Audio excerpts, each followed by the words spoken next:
외치고 싶은 고백입니다. 네. 이 사순절 세 번째를 우리가 맞이하면서 우리가 하나님께 무엇인가를 외치고 싶다. 네. 무엇을 오늘 외쳐야 될까? 라는 그런 마음을 나누기 원하고요. 마태복음 20장 전체 말씀을 좀 커버하겠습니다. 우리 마태복음 20장 1절과 2절 우리 두 절의 말씀을 같이 한번 합독하겠습니다. 하늘나라는 자신의 포도밭에서 그가 일꾼을 찾으려고 아침 일찍 나간 주인과 같다. 그는 일꾼들에게 하루 풍사수로 한 데나리온을 주기로 하고 그 일꾼들을 포도밭으로 보냈다. 네. 하나님의 나라에 대한 비유인데 여러분 하나님 나라가 궁금하지 않으십니까? 네. 궁금하죠? 저도 제가 이 사진을 왜 넣냐면 제가 여행하고 싶은 한 장소입니다. 네. 캐나다 북쪽으로 로키를 거쳐 더 올라가면 오로라를 볼 수 있는 데가 있는데 제가 언젠가는 꼭 이곳에 가서 인증을 한번 해야겠다 그런 마음을 또 다잡으면서 그냥 또 제가 가고 싶은 여행지도 여러분 있잖아요. 어디 가보고 싶다 그런 여행지도 있겠지만 우리가 하나님의 나라라는 말은 참 많이 들어봤는데 하나님의 나라가 어떤 곳일까? 라는 그런 궁금증이 우리 안에 있지 않겠습니까? 그죠? 그런데 하나님 나라에는요 그 나라의 주인인 하나님이 계시겠죠. 저는 오늘 말씀 좀 그렇게 풀어가고 싶습니다. 하나님 나라가 궁금하다면 그곳에 계신 분이 누군지를 알면 될 텐데 오늘 말씀은요 하나님 나라에 계신 하나님에 대한 얘기 같아요. 포도밭을 가지고 있는 주인의 이야기죠. 오늘 포도밭의 주인이 하나님 나라의 주인이다. 그럼 이렇게 생각하시고 이 말씀 비유니까 같이 보면 되겠습니다. 포도밭이 있는데요. 그걸 가지고 있는 주인이 있는데 주인이 직접 일꾼을 찾으려고 아침 일찍 나간다는 거예요. 자, 여러분 보통 주인은 일꾼을 찾으러 가지 않습니다. 네, 여러분 혹시 막노동을 해보신 분 계신가요? 네, 가면 주인이 나오지 않아요. 네, 주인이 나오지 않고 그냥 담당하는 사람이 있거나 인력시장에 이렇게 위탁을 해요. 그럼 아침에 일찍 가면 저는 좀 오래됐지만 저는 아파트 현장에서 한번 일을 해봤는데 그냥 차 타고 그냥 가는 거예요. 어디 끌려가듯이 가다 보면 눈을 뜨면 여기가 아파트구나. 그러면 일을 하는 거예요. 일을 열심히 합니다. 끼니가 되면 밥을 줘요. 저는 참 태어나서 왜 이렇게 밥을 먹고 자는지 몰랐어요. 그러니까 밥을 엄청 먹습니다. 그 다음에 낮잠을 꼭 자요. 왜 자냐면 너무 힘든 거야. 육체적으로. 한 1시간 정도 자고 일어나면 또 오후에 또 일합니다. 네, 그리고 이제 오는 거죠. 직접 주인이 와보지도 않아요. 일꾼들이 있는 거니까. 그런데 오늘 말씀을 보면 포도밭의 주인은요 직접 일꾼들을 찾으러 간다는 거예요. 여기서 한 데나리온이라는 표현이 있는데 이 데나리온은요 하루 품값이에요. 일반적인 사람들. 지금으로 따지면 하루에 한 8만 원을 번다. 인력시장에도 10만 원도 있고 그 이상도 돈이 있지 않습니까? 기술에 따라. 그 정도의 돈이다. 여러분 생각하시면 될 것 같아요. 이런 계획을 가지고 좀 말씀을 보겠습니다. 주인이 오전 9시쯤이 돼서 시장에 나갔대요. 그랬더니 빈둥거리며 서 있는 몇 가지 사람들 모았다는 거예요. 그러니까 9시면요 이미 일이 시작된 거예요. 그러니까 다시 말하면 아이고 우리 괜찮아? 일은 이미 시작됐는데 일거리를 찾지 못한 사람이죠. 근데 그 사람이 어떤 사람인지 모르지만 여러분 인력시장에 나가다 보면 정말 사연이 많은 사람들이 많습니다. 다시 말하면 이 일이 꼭 필요한 거예요. 하루 벌어 하루 살 수도 있고 정규직이나 어떤 정상적인 일을 할 수 없기 때문에 이렇게라도 돈을 벌어야 되는 건데 근데 일거리를 찾지 못했다는 거예요. 근데 주인이 뭐라고 이야기를 하냐면 당신들도 내 포도밭에 와서 일하라는 거예요.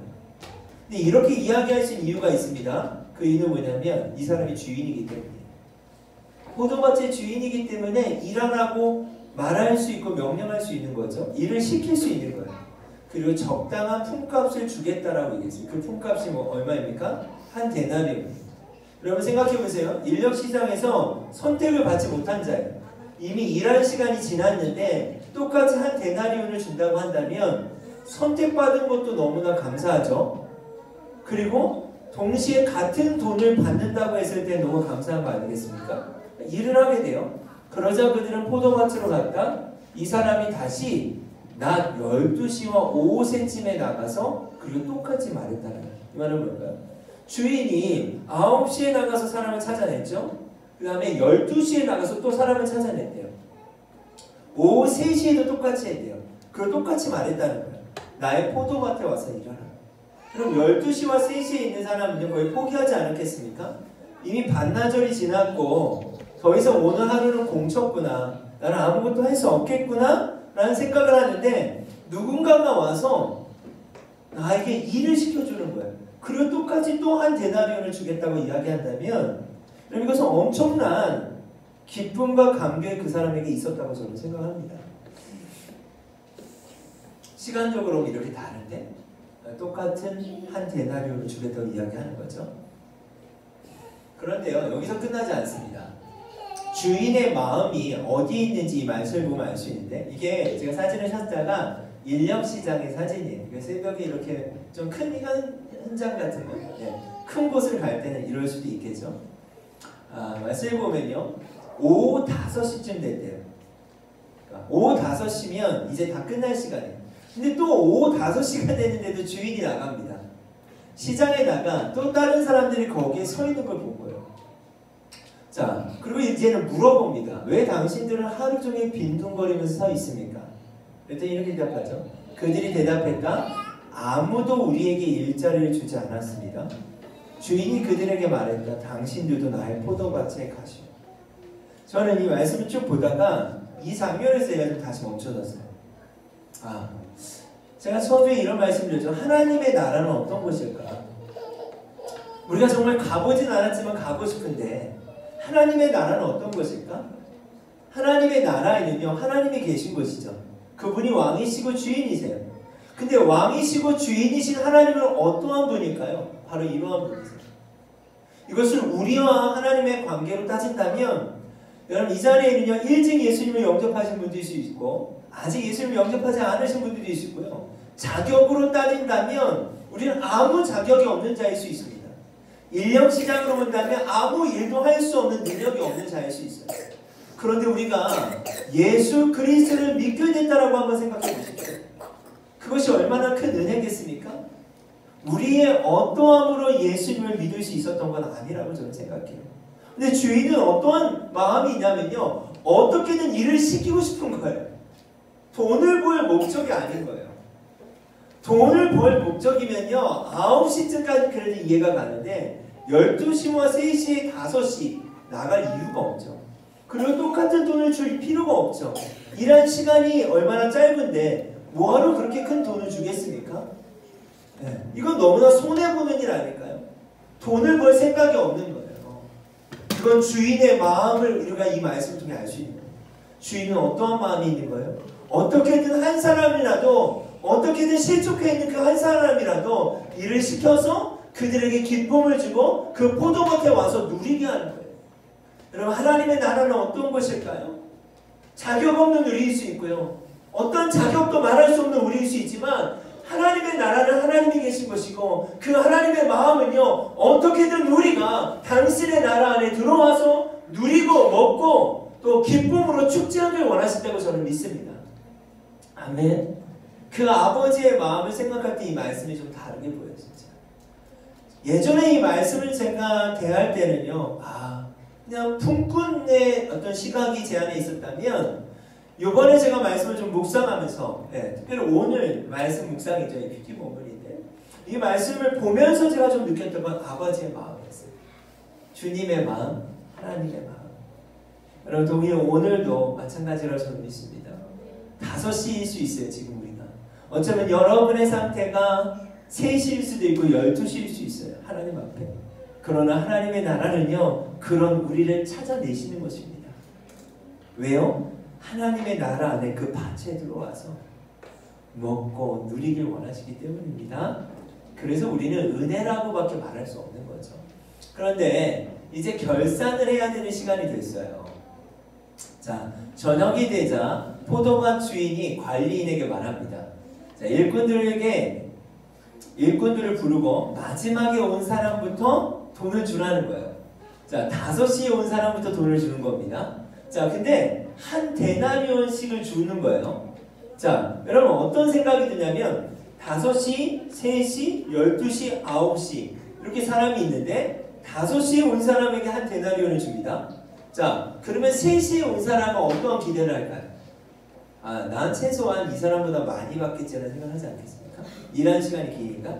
또 12시에 온 사람은 어떤 생각할까요? 내가 저 사람보다 낫겠지라는 생각을 당연히 하는 거죠. 9시부터 일하는 사람은 어떤 생각을 할까요? 내가 이 사람보다 몇 배나 일했는데 이보다 더 많이 주지 않을까? 라는 생각을 했을 거라고 생각해요. 자, 이제 맨 처음에 고용된 일꾼이 왔어요. 드디어. 그게 9시죠. 그들은 더 많은 품삯을 받게 될 것이라고 기대합니다. 근데 그들도 똑같이 한 데나리온을 받습니다. 이때 그들의 반응은 뭐냐면 불평하기 시작해요. 겨우 저 사람은 1시간밖에 일하지 않아요. 5시에 온 사람은 1시간 일한 거거든요. 1시간밖에 일하지 않았는데 나는 몇 시간을 일해도 어떻게 똑같은 사람 취급을 합니까? 라는 반문을 제기합니다. 여러분, 일반적으로 보면은 맞는 이야기죠. 일한 시간만큼 돈을 받는 거 아닐까요? 그런데 이 비유는요, 하나님의 나라에 대한 비유예요. 다시 말하면 구원이라고 하는 것과 은혜라고 하는 건요, 우리가 얼마나 노력했고 어떠한 자격이 있는가에 따라 주어지는 게 아니라는 거예요. 왜요? 주인의 뜻이고 주인의 마음이기 때문입니다. 사실상 여러분 왜 불평하게 되는지에 대해서 우리가 좀 생각해 봤으면 좋겠어요. 왜 이들이 불평하기 시작했을까요? 저는 이들이 마음을 놓쳐버렸기 때문이라고 생각해요.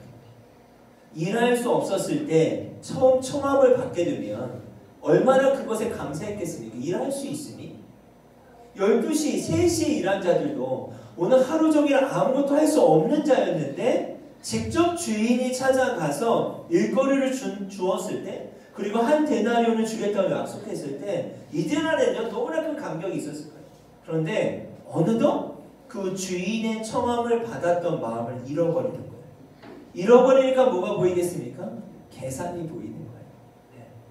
우리가 이 자리에 있습니다. 이 자리에 있을 때 하나님께서 나를 만나주시고 또 내가 이 자리에 있다는 것이 엄청나게 큰 감격처럼 느껴질 수도 있어요. 그런데 어느덧 그 마음을 놓치기 시작할 때 우리가 불평할 수 있게 된다는 겁니다. 그러자 포도밭 주인이 이렇게 이야기합니다. 친구여, 나는 당신에게 잘못한 것이 없어. 당신들은 한 데나리온을 받기로 나와 약속하지 않았어? 당신 것이나 가지고 들어가지요. 나는 나중 사람에게도 당신과 똑같이 주고 싶소. 네. 주님의 약속은, 이 주인의 약속은 한 데나리온을 주는 거예요. 우리가 이 말씀을 통해서 점검해야 되는 것은 무엇이냐면 내가 누구였는가요? 그리고 그 주인의 청함을 받았던 마음을 잃어버린 것은 아닌가? 라는 이 마음들을 좀 체크하는 시간들이 있었으면 좋겠습니다. 자, 저는요 이 본문 이전에 20장 본문 이전에 18장 여러분 묵상하신 분들 보면 만달란트의 비유가 나옵니다. 네. 만달란트의 비유는 뭐냐면 지금으로 따지면 어떤 돈일까요? 그 큐티 책 설명을 보니까 60만 분의 1이라고 되어 있는데 한 데나리온이요 하루 품삯이라고 하지 않았습니까? 하루 일한 값인데 한 데나리온이. 자, 이 이야기는 간단합니다. 만달란트라는 우리가 상상할 수 없는 돈을 빚진 자가 있는데 그 빚을 탕감해줘요. 갚을 수 없는 돈이니까. 그리고 은혜를 베풉니다. 근데 이 탕감받은 사람이요 집에 돌아가서 자신에게 60만 분의 1밖에 빚을 지지 않은 한 사람에게 자신의 돈을 갚지 않는다고 어떻게 했냐면 멱살을 잡고 그를 괴롭힙니다. 근데 그 현장을 누군가 봤어요. 그래서 이야기합니다. 당신이 이 만달란트의 빚을 탕감해준 사람이 100데나리온밖에 안 되는 빚을 진 사람에게 이렇게 못된 짓을 합니다. 라고 했더니 이 주인이 그 사실을 알고요. 탕감받은 이 사람을 어떻게 하냐면 감옥에 넣어버립니다. 자, 그럼 제가 이 본문이 좀 생각이 났어요. 우리는요 만달란트의 비유를 통해서 알 수 있는 건 뭐냐면 죄의 삭은 사망이지 않겠습니까? 죄를 지으면 값을 지불해야 되는데 사실상 우리가 지불할 수 없는 거죠. 만달란트처럼. 만달란트와 같이 우리에게 그런 돈이 없고 우리는 그렇게 값을 지불할 수 없습니다. 근데 만달란트의 비유를 통해 우리에게 말씀하시는 것은 무엇인가 하면 예수 그리스도로 말미암아 우리는 그 빛을 탕감받았다는 거예요. 예수 그리스도의 십자가로 말미암아 우리는 구원받게 된다는 거예요. 우리의 모든 죄가 예수님으로 말미암아 대속받게 된다는 거예요. 그런데 우리의 삶 가운데 이 감사함이 사라지기 시작하면요, 어떤 삶을 살아가게 될까요? 한 데나리온 내지 100데나리온 빚진 자를 향하여 우리는 그 감사를 잃어버리고요, 이 지체를 사랑하지 못하고 때로는 그 감사함을 표현하지 못할 수 있다는 겁니다. 포도원 품꾼처럼, 그 청함을 받는 기쁨을 잃어버린 품꾼처럼. 제가 언젠가 책을 보다가 이 말이 좀 저에게 다가왔어요. 사랑에는요, 두 가지의 사랑이 있답니다. 하나는요, 필요 사랑과 선물 사랑이래요. 처음에 이게 무슨 말일까 이런 생각을 했는데, 필요 사랑이라는 말이 이런 겁니다. 여러분, 우리의 필요와 결핍들이 있지 않습니까? 그것이 채워지는 사랑이래요. 그것이 채움받길 원하는 사랑이라는 거예요. 만달란트의 비유로 따진다면 만달란트가 탕감받는 게 이 사람이 원하는 필요 사랑이죠. 그런데 필요 사랑을 받은 자들이요, 그 다음에 선물 사랑을 할 수 있게 됩니다. 이 선물 사랑이 뭔지 제가 좀 보니까 이런 것 같습니다. 우리가 상상할 수 없는 필요의 사랑을 받고 공급받았을 때요, 그것으로 말미암아 새롭게 충만함 가운데, 그 충만함에 가득한 가운데, 기쁨 가운데 새롭게 생겨나는 사랑이 돼요. 그래서 우리의 결핍과 필요가 채워지고 넘쳐져서 다른 사람을 향하여 선물처럼 주고 싶은 사람이라는 거예요. 자, 더 쉽게 설명한다면 우리가 만달란트의 빚을 탕감받았다면 나에게 작은 것을 빚진 자에게 어떻게 하게 되겠습니까? 선물 사랑을 하고 싶은 거예요. 왜요? 그 필요 사랑을 체험받았습니다. 청함받은 포도원 품꾼처럼 우리가 일을 하고 싶은데 나에게 일을 시켜주는 사람이 없습니다. 내가 일을 해야만 하는데 나를 청해주는 사람이 없습니다. 근데 그 필요를 포도원 주인이 채워줬어요. 근데 이 감격을 유지하고 있었다면 불평하지 않았겠죠. 왜요? 나는 원래 일할 수 없는 자니까. 우리에게 있어서 예수 그리스도께서 우리에게 허락하신 사랑이 우리 안에 가득 넘치기 시작할 때 우리의 잔이 넘쳐나는 것처럼, 이 물이 넘쳐나는 것처럼 그것을 통해서 우리의 삶 가운데 우리는 선물 사랑을 할 수 있게 된다는 거예요. 마태복음 20장 16절 말씀인데요, 같이 한번 읽어보겠습니다. 이와 같이 나중된 자로서 먼저 되고 먼저 된 자로서 나중되리라. 이 이야기, 이 짧은 스토리는요, 이렇게 끝나요. 처음 된 자가 나중되고 나중된 자가 처음 된다. 제가 사진을 찾다가 이렇게 하얀색이었는데 빨간색으로 이렇게 페인트를 하신 사진을 하나 찾아요. 이게 무슨 말일까요? 처음은 그렇지 않았다는 거예요. 그러니까 어느 순간 변질되기 시작하는 거예요. 처음 된 자가 나중되고 나중된 자가 처음 된다. 여러분, 감격으로 따진다면 지금 이 포도원 품꾼의 이야기 가운데 가장 감격 가운데 마지막까지 있는 자는 누구였을까요? 네, 5시에 온 사람 아닐까요? 5시에 아무것도 할 수 없다, 난 소망이 끊어졌다고 생각했는데 그 자는 처음 청함을 받은 거예요. 나중된 자가 처음 된 거예요. 오히려 처음 청함을 받은 자가 그 감격을 유지했다면, 그 감사한 마음을 유지할 수만 있었다면요, 사실은 더 큰 감격 가운데 일하고 나아갈 수 있었죠. 네. 마음이라고 하는 게 그런 것 같아요. 은혜라고 하는 게 그런 것 같아요. 하나님이 우리에게 허락하신 은혜들을 우리는 소멸할 수 있고 우리의 삶과 우리의 환경을 통해서 변질될 수 있다는 거죠. 자, 이 말씀도 같이 한번 읽어보겠습니다. 무릇 지킬 만한 것 중에 더욱 내 마음을 지키라. 생명의 근원이 이에서 남이니라. 아멘. 마음이라는 건 보이지가 않아요. 그래서 무릇 지킬 만한 것보다 어떻게 해요? 내 마음을 지키라고 주님 말씀하시는 거예요. 오늘 이 두 가지 이야기를 통해서 우리에게 말씀하시는 게 있는 거죠. 저에게도 그런 것 같아요. 자격 없는 저에게 예수님이 사역자라고 저를 청해 주셨어요. 어찌 보면 9시에 청함 받을 수 있어요. 청함 받았을 수도 있죠. 네. 왜냐면 제가 여러분보다 조금 나이가 많으니까. 네. 먼저 청함 받았는데 저를 한번 생각해봤어요. 내 안에 그 기쁨이 지금 있는가? 감격이 있는가? 네. 어찌 보면요, 이제 막 예수님을 만나고 있는 지체들이 이 자리에 있거든요. 그 지체들을 바라볼 때, 아, 처음 된 자가 나중 되고 나중 된 자가 처음 된다는 말씀이 맞구나. 근데 더 놀라운 건요, 이 말씀이 마태복음 20장 말씀이 이렇게 끝나지가 않아요. 자, 제가 이런 한번 제목을 붙여봤습니다. 보이지 않으면 보이는 대로 보게 된다. 말 이상하죠? 예수님의 사랑과 그 마음을 놓치게 되면요, 보이지 않으면, 예수님이 보이지 않으면요, 여러분 눈을 감고 있다면 그냥 감고 있는 상황에서 영적인 눈이 가려지고 은혜를 소멸하게 되잖아요. 그냥 보이는 대로 보고 사는 거예요. 보통 품꾼은 더 이상 주인의 마음이 보이지 않았어요. 그러니까 보이는 대로 보는 거예요. 어떻게 해요? 왜 나는 몇 시간이나 더 일했는데 나에겐 이런 돈밖에 주지 않느냐? 나는 이런 사람인데 왜 나한테 이렇게밖에 해주지 않느냐? 왜요? 더 이상 그 마음이 보이지 않는 거예요. 보이지 않으니까 보이는 대로 보는 겁니다. 17절, 아까 16절이 처음 된 자가 나중 되고 나중 된 자가 처음 된다는 말씀인데요, 17절부터 19절까지 이 세 절에는 어떤 이야기가 나오냐면, 예수님께서 제자들과 함께 예루살렘을 향해 가십니다. 그리고 세 번째로 말씀하셨어요. 어떤 걸 세 번째로 말씀하셨냐면, 내가 곧 잡히게 될 것이다.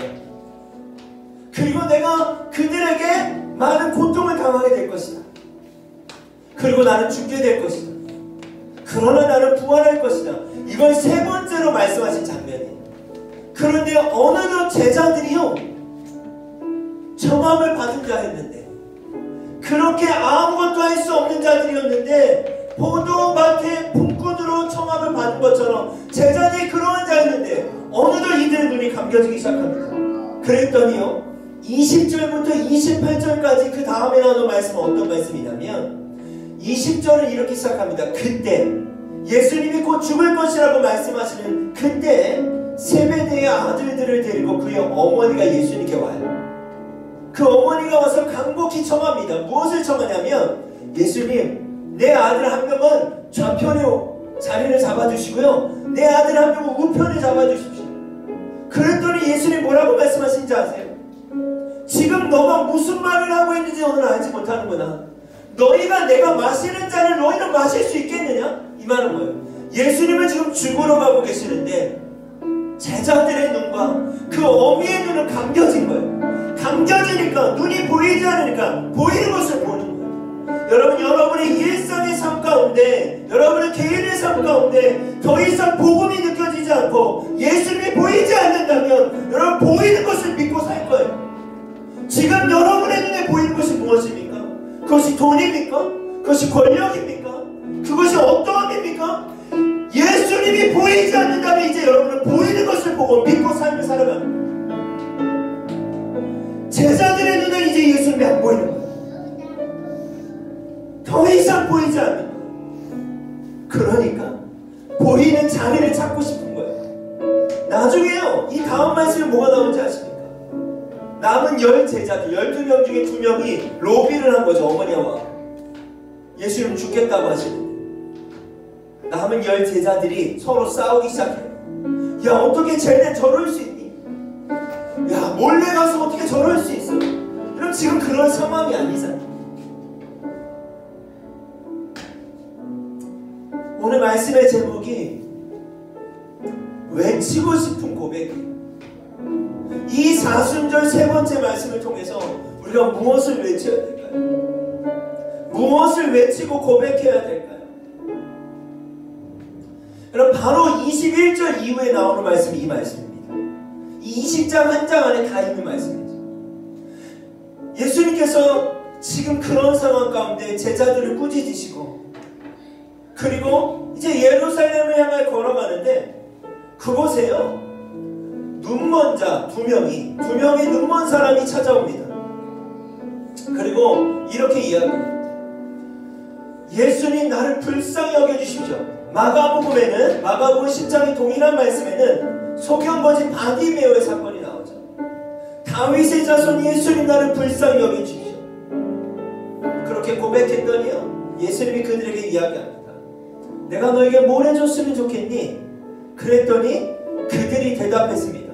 주님, 눈을 뜨길 원합니다. 마가복음 10장에는 어떻게 되는지 아십니까? 이 소경거지 바디메오가 이렇게 고백합니다. 다시 보게 해주십시오. 제 눈이 감겼습니다. 다시 보게 해주십시오. 예수님께서 그 보지 못하는 사람들을 불쌍히 여기시고 그의 눈을 만지셨습니다. 그 즉시 그들은 시력을 회복하였습니다.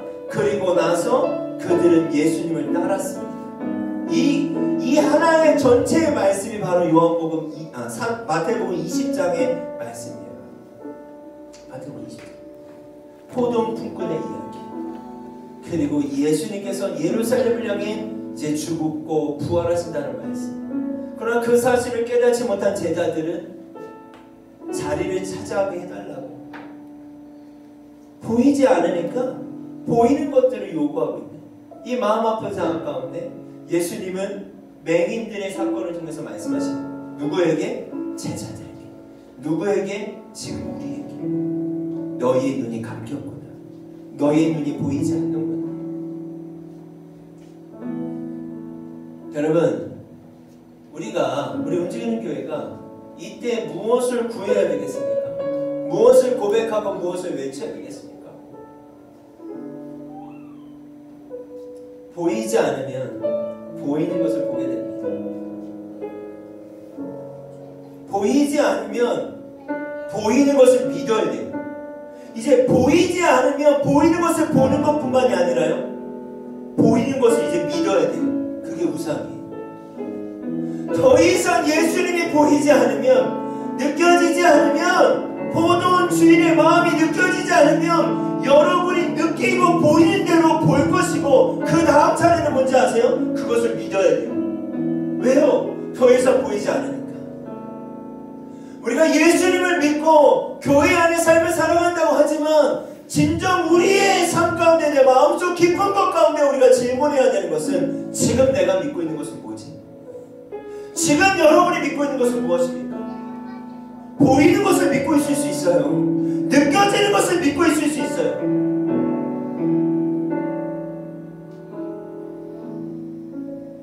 이때 우리가 무엇을 외쳐야 되겠습니까? 저는 먼저 그렇게 좀 여러분과 외치고 싶어요. 포도원 품꾼으로서 자격 없는 우리가 예수를 믿게 됐는데, 만달란트의 은혜를 탕감받았는데, 혹시 우리가 청함받았을 때 그 기쁨과 감격을 놓쳐버린 부분이 있다면, 그런 아무것도 할 수 없는 우리를 찾아오시고 우리를 사랑해 주셨던 그 포도원 품꾼의 주인, 포도밭의 주인의 마음을 놓쳐버렸다면 우리가 외쳤으면 좋겠어요. 다시 그 마음을 좀 회복시켜 주십시오. 나중되고 싶지 않습니다. 처음된 자로서 계속 주님을 더 사랑하는 자가 되고 싶습니다. 처음된 자가 나중되는 것이 아니라 지금도 주님을 사랑하고 계속해서 주님을 사랑하고 싶다고 좀 외쳤으면 좋겠습니다. 제자들처럼 우리의 눈이 감겼다면, 보이지 않는다면 우리가 외쳤으면 좋겠어요. 여러분, 보이지 않으면 보는 것을 믿습니다. 보이지 않으면 보이는 대로 살아가는 거예요. 예수님, 다시 보길 원합니다. 나의 눈을 만져주시고 시력을 회복시켜 주시고 다시 예수님을 따라가게 해주십시오. 이런 고백이 있었으면 좋겠습니다. 네, 우리 같이 한번 고백할까요? 우리 함께 나누고 싶은 찬양은요, 주는 완전합니다. 우린 이렇게 불완전해. 우린 이렇게 연약해. 그러나 우리가 믿는 하나님께 외칠 수 있는 건요, 그분은 완전하시기 때문입니다. 여러분 믿으십니까? 우리 그 하나님께, 우리의 주인 되신 그 하나님께 우리 고백합시다.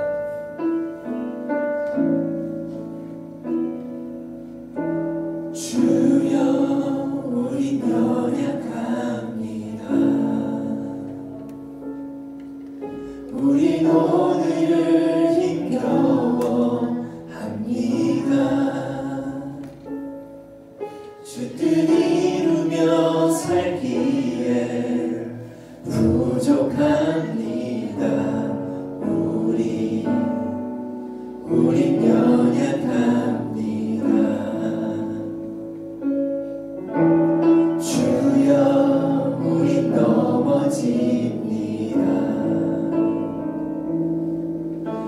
오늘 하루 또 실수합니다.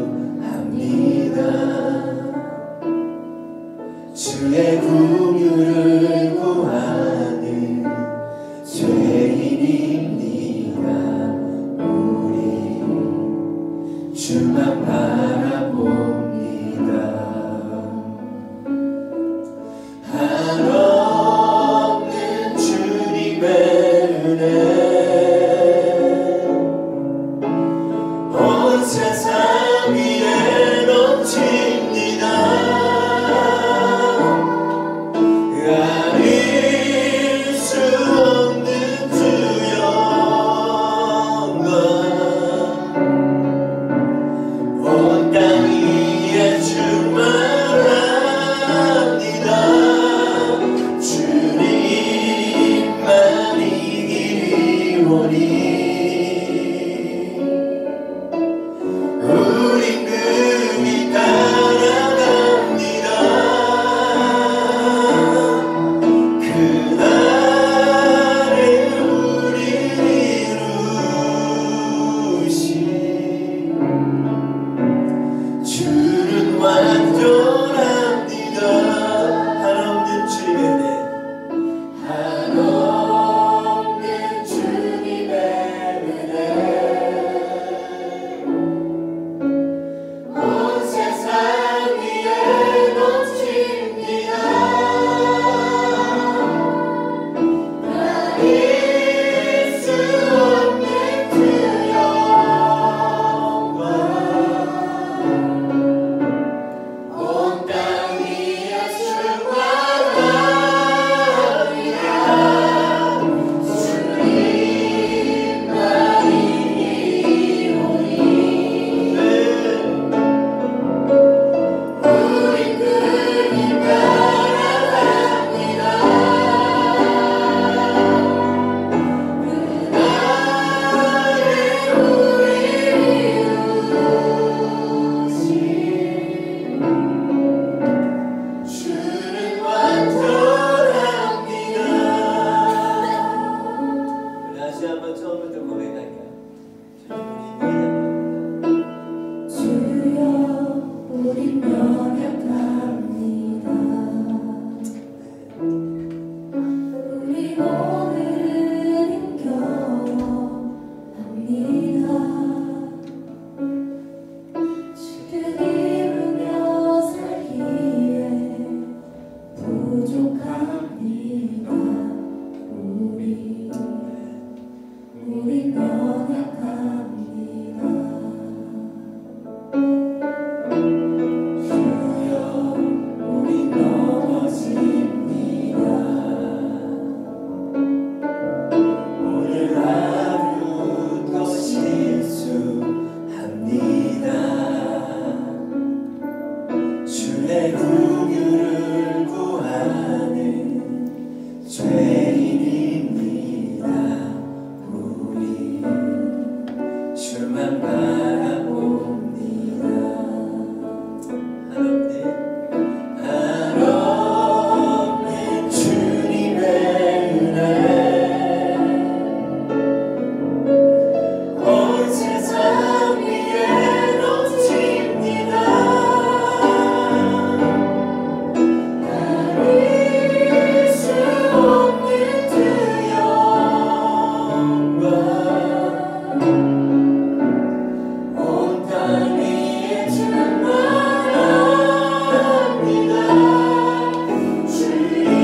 주님만 이기리오니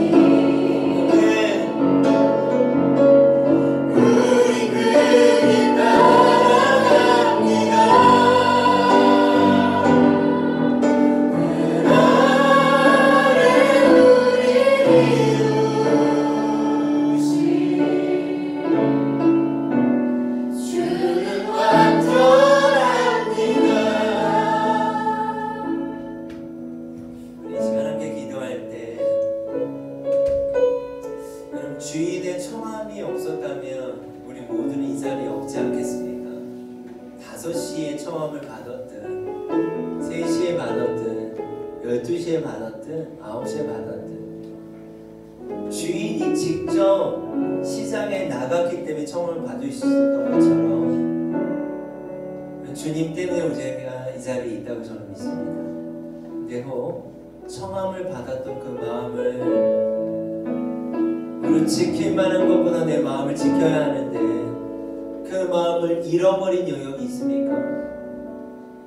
어떻게든 포도밭에 일을 시키고자 했던 그 주인의 마음을 잃어버렸다면 어떻게든 하나님 나라에 우리를 들어가게 하시려고 하나밖에 없는 예수 그리스도 이 땅 가운데 보내주셨는데 그 마음을 놓쳐버린 부분이 있다면 우리가 이 시간 좀 고백합시다. 예 주님, 제가 나중된 자가 되어버렸습니다. 다시 한번 회복할 수 있도록 도와주십시오. 다시 한번 당신의 그 은혜와 사랑 안에 들어갈 수 있게 달라고 우리가 이 시간 한번 고백하며 기도하겠습니다. 하나님, 그렇습니다. 하나님, 우리가 은혜를 소멸하지 않게 하여 주십시오.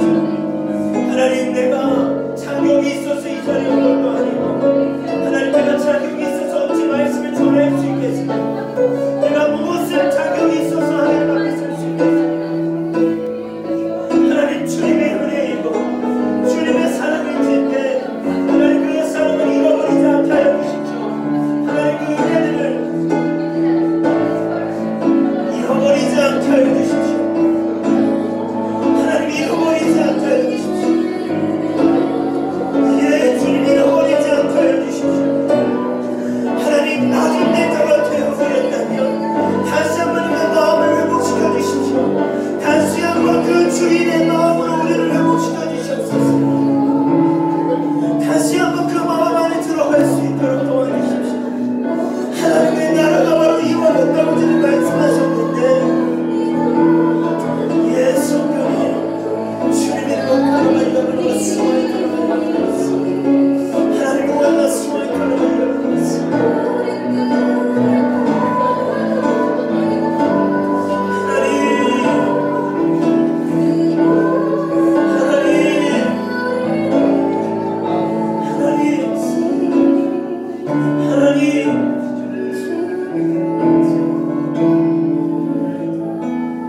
여러분, 정말 무서운 건 마음을 잃어버리니까요, 더 이상 느껴지지 않고 보여지지 않는 것입니다.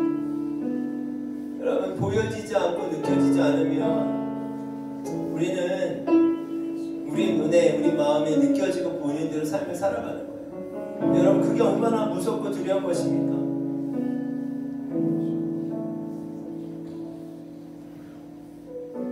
마음을 놓치니까, 마음을 잃어버리니까 더 이상 보여지지 않는 거예요. 보이는 대로 살고 보이는 것을 믿는 것입니다. 제자들처럼. 이 시간 다시 한번 기도할 때 우리 그 맹인과 같이 다윗의 자손 예수님, 나를 좀 불쌍히 여겨주십시오. 보이는 것을 보고 믿고 살고 싶지 않습니다. 예수님을 믿고 삶을 살아가고 싶습니다. 다시 한번 예수님을 믿고 삶을 살아가고 싶습니다. 우리가 고백한 찬양처럼 주님만이 내 길이십니다. 주는 완전하십니다. 하나님, 다시 한번 나의 눈을 열어주십시오. 주님을 보고 주님을 따라가는 삶이 되게 해주십시오. 우리 이런 마음의 고백을 가지고 다시 한번 기도하겠습니다.